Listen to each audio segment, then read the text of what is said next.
in Accounting, the Where Accountants Go podcast. Life in Accounting is the podcast for everyday heroes like you, working in the accounting profession. Are you ready to hear from accounting influencers, thought leaders, visionaries, and other professionals leading change in the accounting world? Then stay tuned for Mark Goldman, a CPA, the owner of Where Accountants Go, and your host. Welcome to Life in Accounting. I worked in a white-collar crime squad, of course, foreign counterintelligence squad, served on the Joint Terrorism Task Force, Employee Assistance Program, and the Evidence Response Team of the FBI. So I did quite a bit with the Bureau.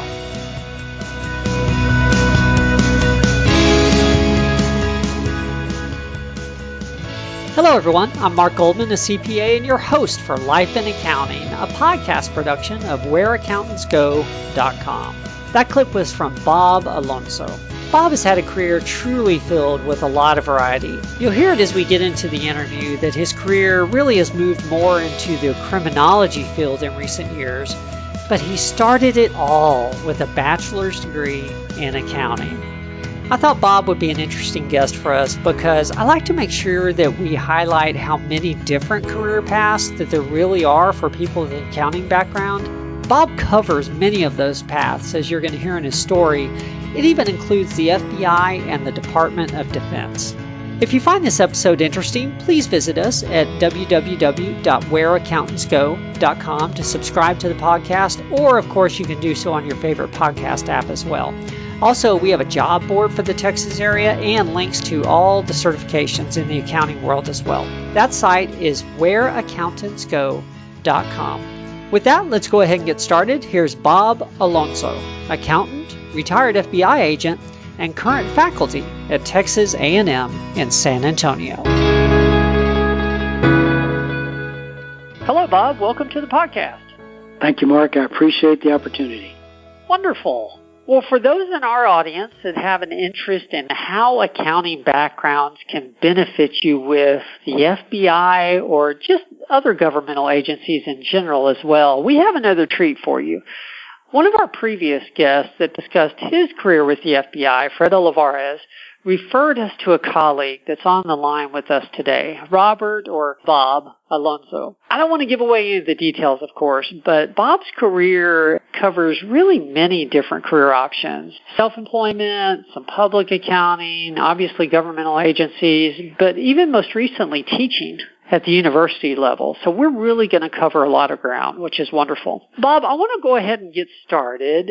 I don't want to use up the time on the front end. How did you originally begin to think that accounting might be a good career choice in the first place? Well, Mark, accounting, I knew that accounting was the lifeblood of all business. And if I learned it well, did a good job, I'd have a better chance of getting a good job to support my family. That was one of the main reasons for choosing accounting. Okay. I hear frequently from our guests that it simply came down to they knew they'd always be employed, or they had heard they'd always be employed. It sounds like basically that's what it came down to on your side as well? Yes, it did. My father and his father started a grocery store way back in the 30s here in San Antonio, and it was just it's always been in my blood. Oh, wow. Okay. I just have to ask, was it like a neighborhood grocery store? Yes, it was. It was a little mom and pop on the corner of South Flores and Sweet, right there on the south side of San Antonio. Neat. Okay. A little bit of San Antonio history. That's pretty cool. Well, what was your first job out of college? Or did you do some internships through college? How did that work? How did you get into the employment space? My first job out of college, when I graduated from St. Mary's University in accounting, was I went to work for Alexander Grant, which back then was one of the big eight. I'm not sure what they are now. I think it's Grant Thornton. I'm not sure. But that was my first job right out of college as an auditor and tax preparer. Okay. Oh, you did both? Yes, I did. Interesting. Okay. Well, times were different back then, I guess. Yes, they were. This was back in 1977. So, yes, things were a little bit different back then, Mark. Okay. Now, I know you opened your own business, or actually a couple businesses. I definitely want to get into that. How long were you in public accounting before you made that move? Actually, I was in public accounting from 77 till about the mid-'80s. And during that time, I was either with a big CPA firm or had my own little tax MAS practice. Simultaneously, I had a soccer store, a partner and I opened up a retail soccer store in Leon Valley called Soccer Scene. Okay, I talked to a lot of self-employed accountants, and we've had several on the show. Sometimes they have other businesses, but generally they're a little more related. How did you end up opening a soccer store at the same time? I'm just curious what the... Sure. Well, I've been very involved with soccer officiating. In fact, I was a soccer referee for 18 years, the USSF, United States Soccer Federation, State 1, and an NCAA national referee. So my interest in soccer was pretty deep. I coached for many years, and I also coached the men's varsity soccer team at St. Mary's University while I was teaching there adjunct, by the way. Okay, so you actually have had an interest in teaching for a while as well then. I thought that was a more recent thing. Okay. Yes, I taught for about 3 years in the mid-'80s. And it's funny you mentioned that, Mark, because during that time, I had the soccer store. I was practicing some tax work and MAS work. I was teaching adjunct at St. Mary's, and I was coaching the soccer team all at the same time. I don't remember my 30s, Mark. They just flew by. Yeah, it sounds like you were pretty busy. I was very busy, very busy. Now, was it the Department of Defense job that came next, or was there something in the middle there? No, after that, the Department of Defense job came in. That's exactly right. Okay. How did you end up, I guess, moving that direction? Because, at least for me, I think maybe for a lot of people, they think it's unusual to go from being self-employed, particularly with several different ventures there, to going to work for the government. What was the appeal and what caused you to go that direction? Yeah, I understand that. Well, a little bit of history was the bulk of the income was coming from the soccer store, okay, during that time period. Then, in about the mid-'80s, around that time, two major soccer shoe wholesalers flooded the soccer market with soccer shoe catalogs. Well, in the retail soccer business, Mark, selling shoes is how you make money. So I could not stock the inventory in a small store required to keep up with them. So to me, that was the beginning of the end. Okay. And after that, after the store closed, things got a little hectic personally. So I decided to take a position where I could use my accounting skills, but in a different way. I still maintained my small tax practice, but wanted to do something a little bit different. That's when I applied for a job with the Department of Defense as an inventory manager. And I was managing inventory production and requirements for Air Force C-5s and C-130s. Okay. That's how I started there. Okay. For lack of a better way to ask this, is that a desk job or what is an inventory manager? Yes, that is a desk job. Absolutely. It's filling requirements and determining requirements for future engines and weapons and parts for those aircraft. That's correct. Okay. Well, I want to make sure I don't, speed through parts that I shouldn't speed through. Obviously, I want to get to, some of the FBI experience. But how long were you with the DOD? What did you like about it?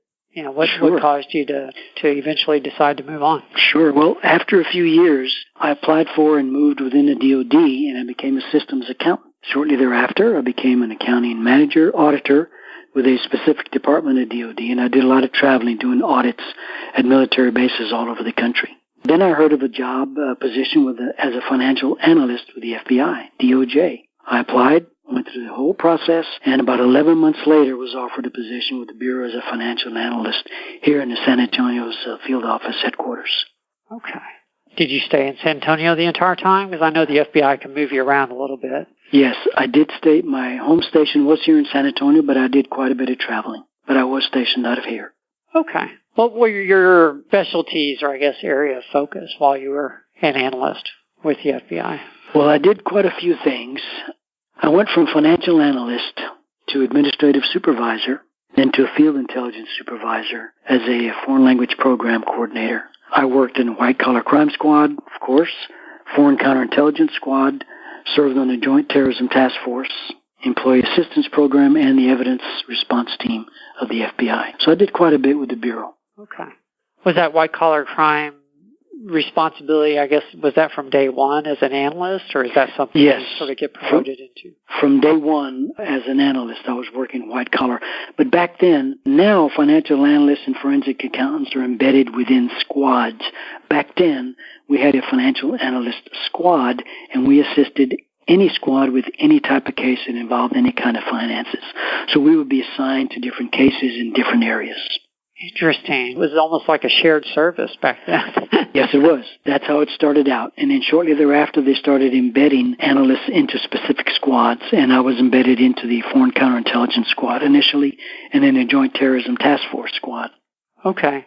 I hate to keep asking if that's a desk job or not, but is that something you had to travel for? It depends on the case, but yes, I did travel. But most of it was a desk job, yes. Mm-hmm. Okay. Would you consider it a dangerous role? No, not in that light. No, not at all. Okay. I didn't think so, but then, you never know. Sure. Yeah, I'm very ignorant about those types of positions. I understand. So you moved into, you said some type of field supervisor role as well? Yes, I did. But prior to that, I was administrative supervisor. Then I applied for and got a position as in the field intelligence group as a foreign language program coordinator. I supervised about 18 to 20 linguists in 9 different languages, and we mainly handled FISA-type information, monitoring T3s, which are wiretaps, etc. And that was the main focus of that job. Okay. What is FISA? Foreign Intelligence Surveillance Act. I'm sure you've heard about that. It's in the news. It's all over the news now because of the issues going on with the Bureau and the current administration, etc. Okay. What were some of the more, exciting times during your tenure with the FBI, or what did you enjoy about it? Well, one thing that stood out to me, Mark, was that I worked a 9/11 case. It was called Pent Bomb, and I worked it as a financial analyst. On 9/12, my ASAC came into my cubicle and said, "Bob, pack your bags, you're going to D.C." Well, myself, along with 50 other agents and financial analysts from all around the country, immediately reported to duty at FBI headquarters, and we initiated the first Terrorism Finance Operations Section, or TFOS, at headquarters. 2 months later, I was transferred to CIA headquarters at Langley. 1 month later, I was placed on a JTTF, Joint Terrorism Task Force, consisting of members from FBI, CIA, State Department, Customs, and IRS. We were then deployed to the Middle East, convened at a U.S. embassy, and planned the mission. We met with different ministers from the Middle East and provided them with information that we had obtained regarding terrorist financing episodes within their country. So that was one item that really came to light. And talking about danger, you mentioned that earlier. Yeah. Anywhere in the Middle East at that time was dangerous to Americans. How long were you there? A very, very short time. Probably about right at a month or less. Oh, okay. Wow. Yeah, I bet that was a stressful time. It was, because it was a few months right after 9/11, and everyone was still gathering information. We'd gotten some good intel, and we acted on it, and this JTTF was formed, and we flew out. There was a few JTTFs formed. They went to different Middle Eastern countries. Okay. You sent me some information in advance, of course. You had just joined the FBI a couple of years before 9/11. That's correct. Okay. Mm-hmm. And you stayed quite a bit afterwards. That's correct. Yes. Okay. So you weren't shying away from the not at all. Increased level of stress. Wow. Not at all. In fact, I really believe that one of the reasons, when you go to an interview, Mark, you're asked questions by different people, different ASACs, and you're feeling the need. Okay, you're feeling the need with the Bureau. And I was not adverse to travel, not at all. And I was not adverse to extended travel or TDYs. And I'm pretty sure that assisted in acquiring that position, because what they didn't want was someone who, wasn't going to be willing to do the mission. And that's what we did. Okay. How do you feel like your accounting background helped you doing that job? How did it apply, and how did it not apply, I guess? Yeah, interesting you asked that. The very first case I worked when I got to the Bureau, and again, remember I told you back then that we were a white-collar crime squad, and we were given a case from a different organization, a different squad. Could have been violent crime, foreign counterintel, JTTF, you name it, any squad. So the first case I was given was actually a foreign counterintelligence squad case. And I had trained as an FA with them. Every organization has their own method of doing things. And I had trained their method. And when I looked at this case, I was given the case, and they said, take a look at it, tell us what you think. So I went through and looked at all the material, and I kind of planned it and organized it the way I thought it would be best, provide the best information to the squad leader and to the ASACs. And it was unlike anything they'd seen before. Well, my accounting background, my experience, my training, my work allowed me to organize it, plan it, and get it all laid out so that they could read it one time and know exactly from start to finish. And that's part of that's what accountants do. We analyze things at any level, not just at terrorism level, but any level, any kind of financial level. We analyze it, we organize it, we plan it, and we do it. And I presented that report, and I think right out of the head, I got some kind of a commendation for providing it in that manner.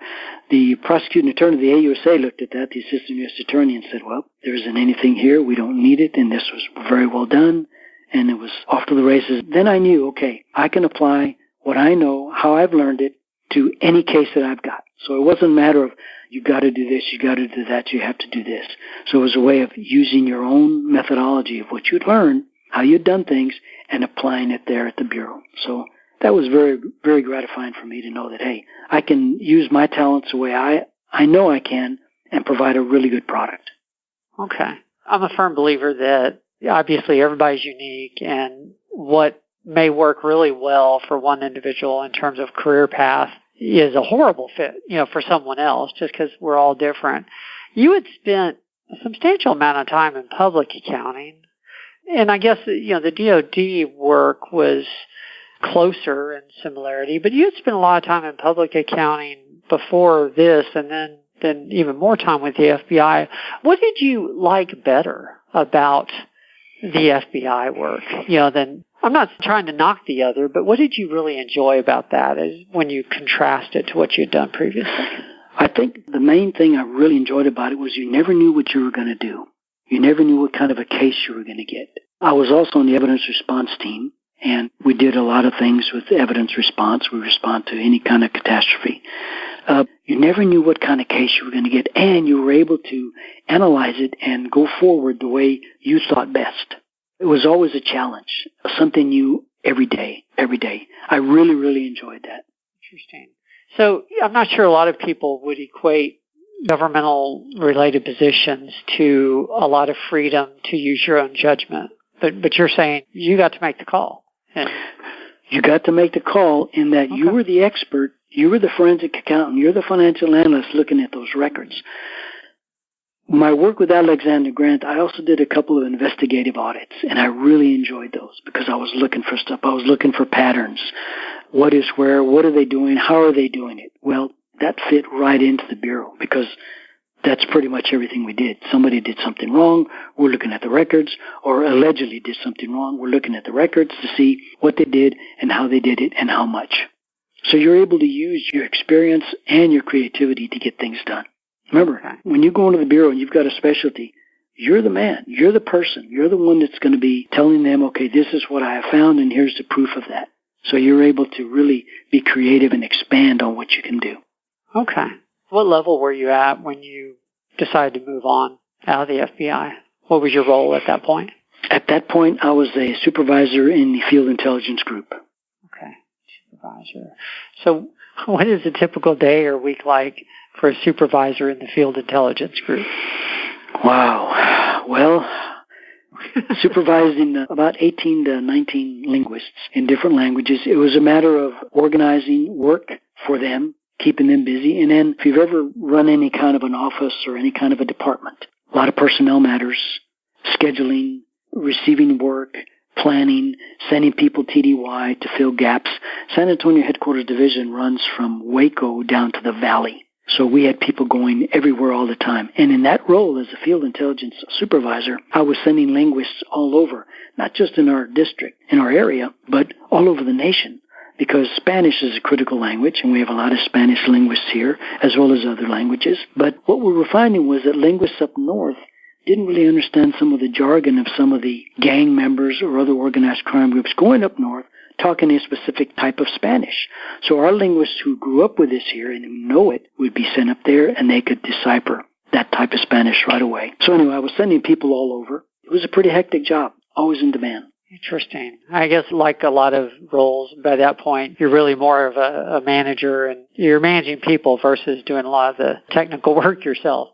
That's exactly correct. And apart from that, Mark, and maybe you know this, and I'm sure you do, I'm sure all accountants know this, reports, right? You have to write reports. What happened last week, the month before, whatever. Constant reports reporting upwards. Well, we're no different. Our headquarters is always requiring reports of all types, weekly, monthly, dailies, you name it. So compiling that information is part of the job of being a supervisor with the Bureau. Okay.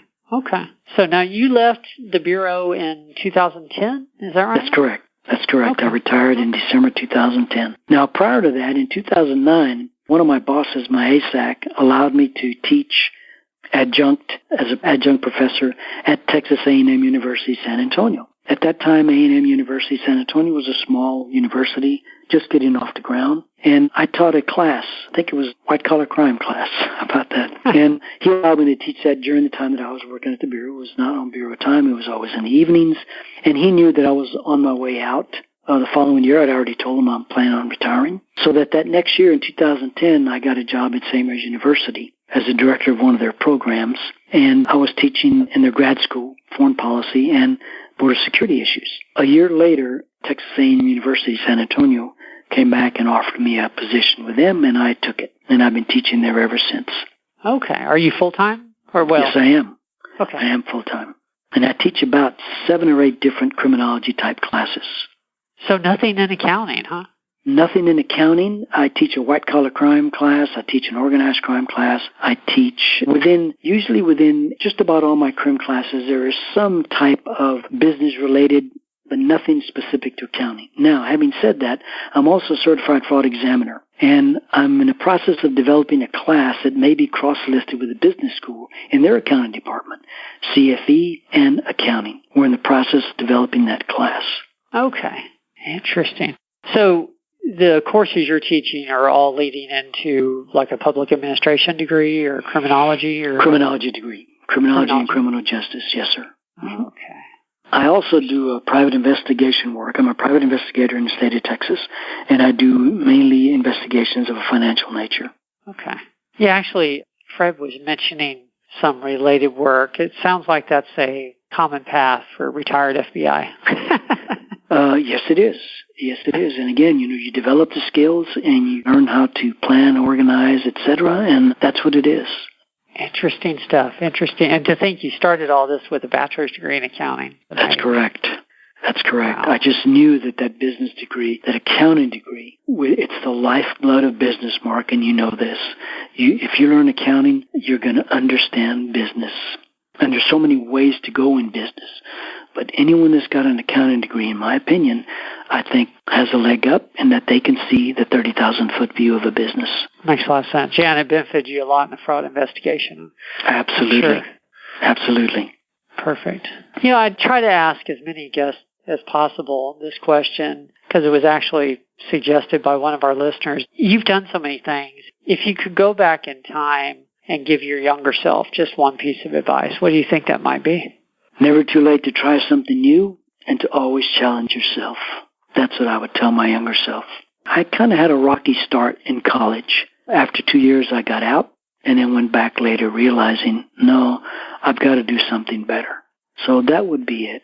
Try something new and challenge yourself. It's never too late to do that. Wonderful. Okay.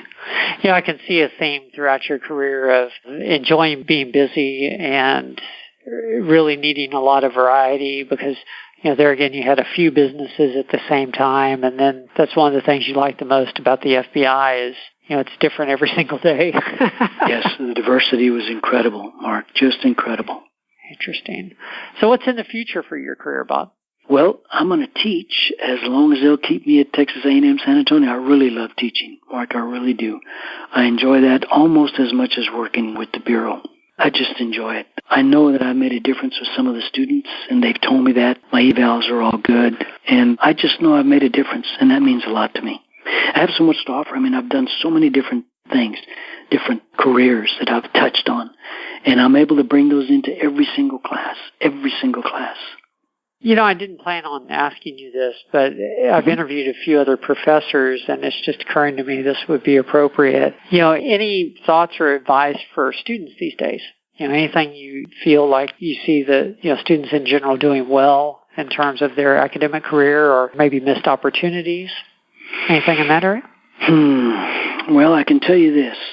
For students, it's critical that they understand what critical thinking is, and it's critical that they know how to write and compose. Because in accounting, just like in the criminal justice system, everything may wind up in court, and it has to be grammatically accurate and correct to the point.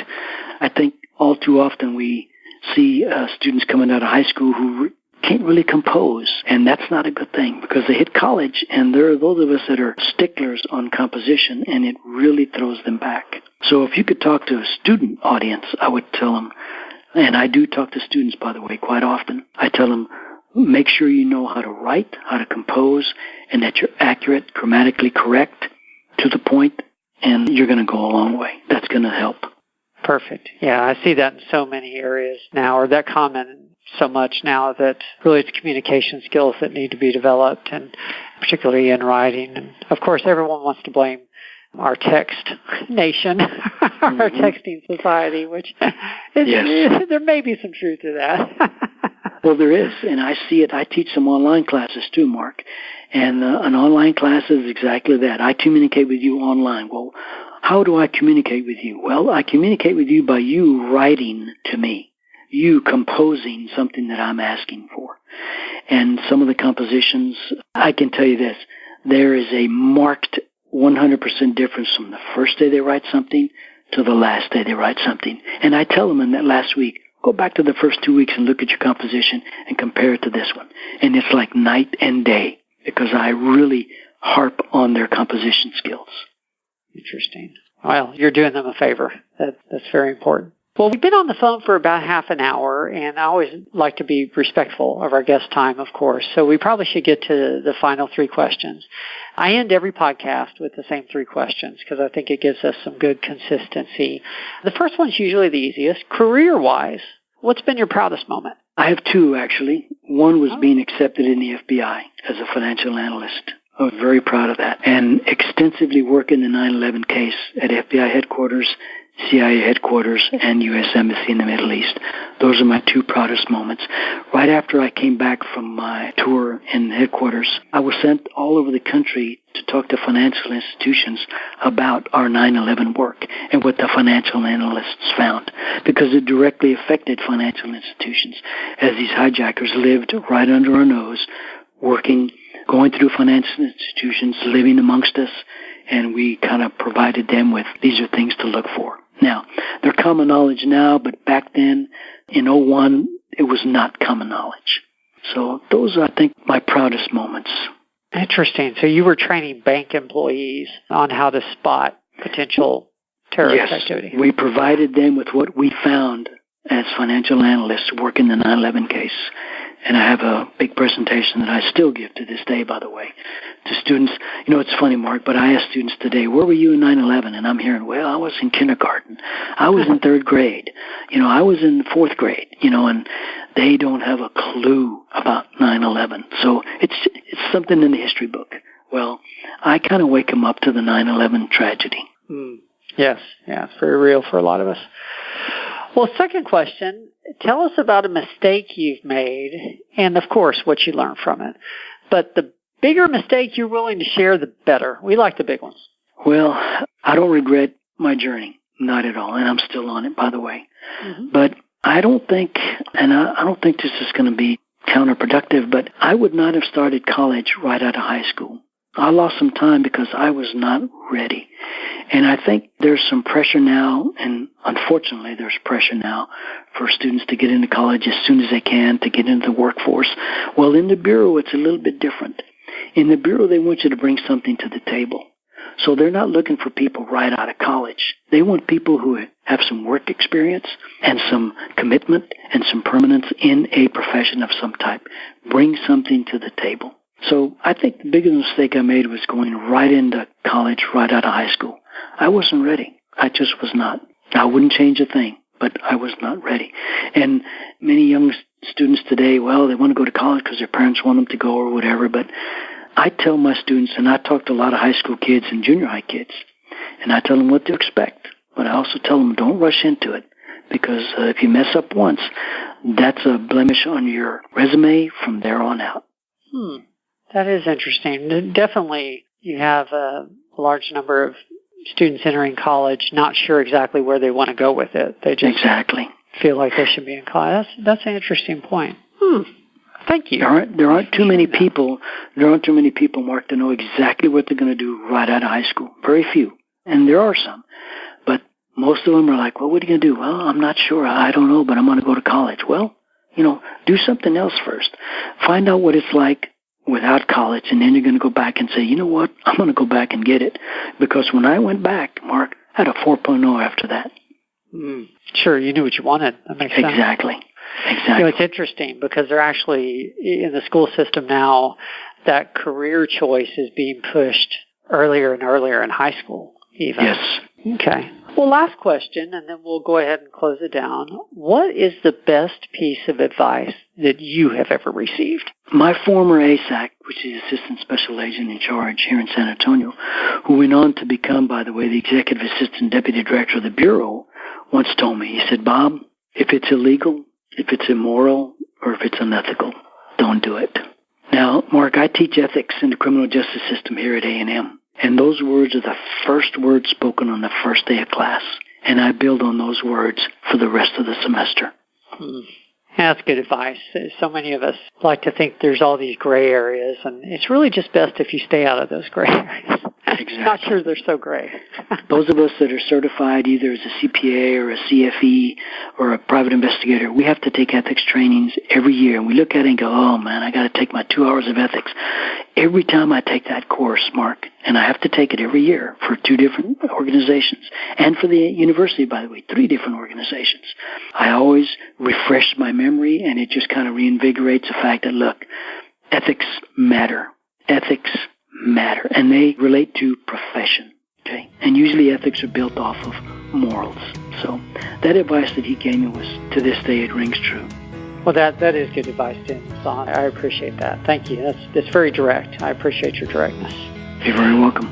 Well, for our audience, this has been Life in Accounting, a podcast production of WhereAccountantsGo.com. If you haven't yet visited the website, please do so, of course. That's WhereAccountantsGo.com. You're going to find the show notes for this episode and every other episode we've done. You'll find a job board for the Texas area, as well as links to all the different accounting certifications, and maybe more importantly, links to some review courses for the accounting certifications, because that can really be a big help. Once again, that website is www.whereaccountantsgo.com. Bob, we really do appreciate you sharing your story with us. Thank you very, very much. You're very welcome, and I appreciate the opportunity of doing this. Thank you very much, Mark. No problem. We'll see everyone next week. There's more to come.